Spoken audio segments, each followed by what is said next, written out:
আলুর পরোটা তো আপনারা অনেক খেয়েছেন, এইভাবে কি কোনোদিন আলুর পরোটা তৈরি করে দেখেছেন? একদম মিনি, যেমন দেখতে সুন্দর, খেতে কিন্তু অসাধারণ। বাচ্চাদের টিফিনে লাঞ্চ বক্সে আপনারা এই রেসিপিটা করে খেতে পারবেন, একদম মুচমুচে হয়। গরম গরম এই আলুর পরোটার সাথে আর কোনো কিচ্ছুর কিন্তু দরকার পড়ে না। তো অবশ্যই বন্ধুরা পুরো ভিডিওটা দেখবেন, আর কোনো দিন এইভাবে আলুর পরোটা না বানালে একবার অন্তত এই মিনি আলুর পরোটা তৈরি করে নেবেন। চলুন তাহলে আর বেশি দেরি না করি ভিডিওটা আপনাদের সরাসরি দেখিয়ে দিচ্ছি। সবার প্রথমে আটা মাখতে হবে। আটার জন্য এখানে নিয়েছি গমের আটা, আমি 1 বাটি পরিমাণ নিয়েছি। ওজনে আটাটা 250 গ্রাম।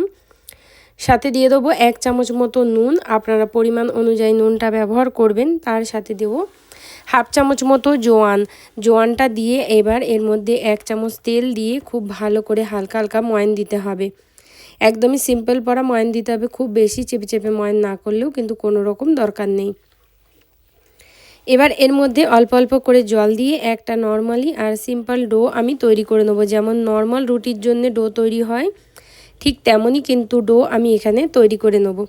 তো দেখুন এখানে আটা অল্প অল্প করে জল দিয়ে মেখে তৈরি করে ফেললাম। এবার আমাদেরকে এই আটাটাকে রেস্টে রেখে দিতে হবে, ততক্ষণ আমি আলু যেটা সিদ্ধ করে রেখেছি সেটা দেখিয়ে দিচ্ছি। তো আটার মধ্যে এবার আমি একটু ভালো করে তেল মাখিয়ে দেবো, আর তেল মাখিয়ে দিয়ে তারপরে আটাটাকে আমি রেখে দেবো। এইভাবে আমি এমনি রাখবো না।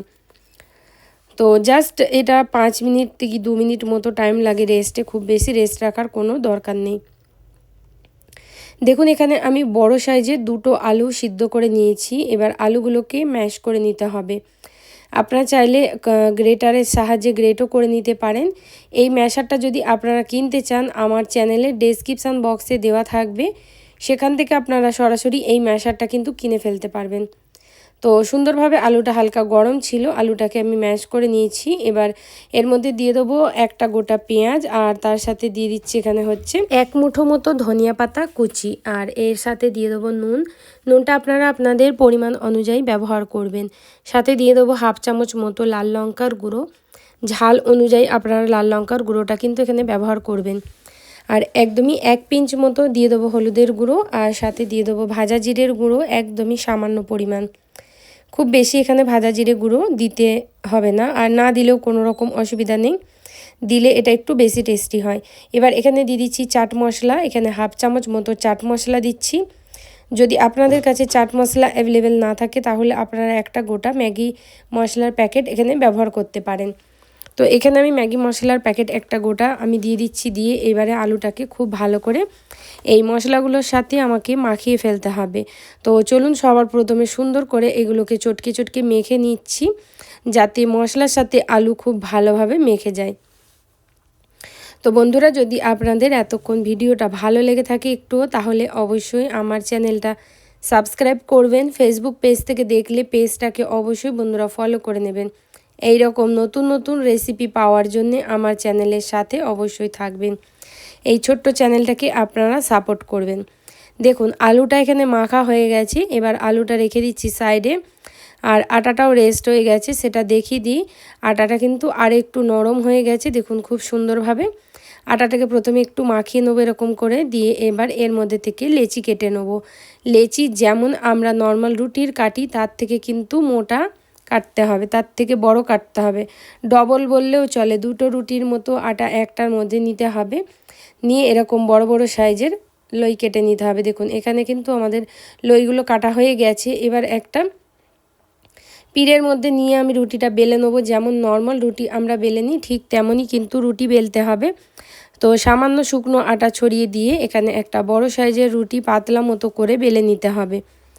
তো এই দেখুন যেমন আমি দেখাচ্ছি আপনারা স্টেপগুলো তেমন ফলো করবেন, আপনাদের একদমই পারফেক্ট তৈরি হয়ে যাবে এই মিনি আলুর পরোটাগুলো। খেতে কিন্তু খুবই দারুণ হয়। এই শীতের সন্ধ্যায় যদি এই রকম বানান, বা আপনারা যে কোনো সময় এটা বাচ্চাদের টিফিনে অফিসেও কিন্তু দিতে পারবেন। রুটিটা দেখুন বেলা হয়ে গেছে। এবার এর মধ্যে যে আলুটা আমরা মেখে রেখেছিলাম সেই আলুটার মধ্যে থেকে 2 থেকে 3 চামচ দিয়ে দিতে হবে। দিয়ে খুব ভালোভাবে এরকম করে স্প্রেড করতে হবে। যতটা আলু পুরোপুরি রুটির মধ্যে লাগবে স্প্রেড করে ততটাই কিন্তু এখানে ব্যবহার করবেন। তো ভালো করে আমি স্প্রেড করে নিচ্ছি ঠিক এরকম করে ফেলিয়ে ফেলিয়ে। দেখুন এখানে পুরোটা স্প্রেড করা হয়ে গেছে। এবার দেখুন একটা আমি চাকুর সাহায্যে কেটে নেবো, আপনাদের কাছে পিৎজা কাটার থাকলে সেটা দিয়েও কেটে নিতে পারেন সহজভাবে। একটা রুটি দিয়ে আমি কিন্তু 4টে মিনি আলুর পরোটা তৈরি করব। তো এখানে আমি 4 ভাগে ভাগ করে নিলাম প্রথমে। এবার এগুলোকে আমাদের ঠিক এরকমভাবে ফোল্ড করে রোল করে নিতে হবে, যেমন নর্মালি রোল তৈরি হয়। খুবই হালকা হাতে রোলটা তৈরি করতে হবে, বেশি চাপলে চলবে না, হালকা হাতেই তৈরি করতে হবে রোলটা। দেখুন একটা রোল তৈরি হয়ে গেল। এইভাবেই আমি বাকি রোলগুলো চলুন তৈরি করে নিচ্ছি, দিয়ে তারপরে দেখাচ্ছি।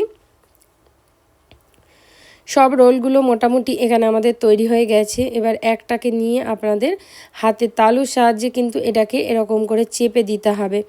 তো জোরেও চাপতে পারেন বা হাতের সাহায্যেও আপনারা চেপে চ্যাপটা করতে পারেন, টোটালি আপনাদের ইচ্ছা অনুযায়ী। দিয়ে হাতে করে এইভাবে চেপে চেপে এটাকে ফেলিয়ে দিতে হবে। আর একটা লুচি শেপে আমাদেরকে করে নিতে হবে। বানানো কিন্তু খুবই সহজ, যে কেউ কিন্তু এটাকে বানিয়ে ফেলতে পারবে, কোনো রকম অসুবিধা হবে না। তো এটা একটু লেগে গেছে, তাই আমি এখানে এরকম হালকাভাবে এই খুন্তিটা দিয়ে তুলে দিচ্ছি, না হলে ভেঙে যাবে তুলতে গেলে। খুব সহজভাবে উঠে যায়, কোনো অসুবিধাও হয় না। দেখুন কি সুন্দরভাবে উঠে গেল। এইভাবে কিন্তু এবার আমি সবগুলো তৈরি করে নিচ্ছি, দিয়ে দেখাচ্ছি আপনাদেরকে। তো দেখুন এখানে আমাদের সবগুলো মোটামুটি তৈরি হয়ে গেছে। এখানে 4খানা তৈরি করে নিয়ে ভেজে নেবো। একটা ভাজতে দিয়ে তারপরে বাকিগুলো আমি আবার তৈরি করে আবার ভাজবো। ফ্রেশ তৈরি করে ভাজলে খুবই ভালো হয়। একটা প্যানের মধ্যে একদমই সামান্য পরিমাণ তেল নিয়েছি। তেল নিয়ে এবার তেলটা যখন গরম হয়ে যাবে, গ্যাসটা তখন আমাদেরকে একদমই লো ফ্লেমে করে দিতে হবে। আর লো ফ্লেমে করে দিয়ে এগুলোকে এক এক করে এর মধ্যে দিয়ে দিতে হবে। দিয়ে লো মিডিয়াম হালকার মধ্যে রেখে এগুলো ভাজতে হবে। তাহলে খুবই সুন্দর মুচমুচে হবে আর ভালোভাবে সিদ্ধ হবে, আর খেতেও খুবই মজার লাগবে। তো এগুলোকে দিয়ে দিচ্ছি। দিয়ে যখন দেখবেন যে একদিক থেকে ওপরের কালারটা হালকা চেঞ্জিং মনে হচ্ছে, তখন কিন্তু এগুলোকে আপনারা উল্টিয়ে দেবেন।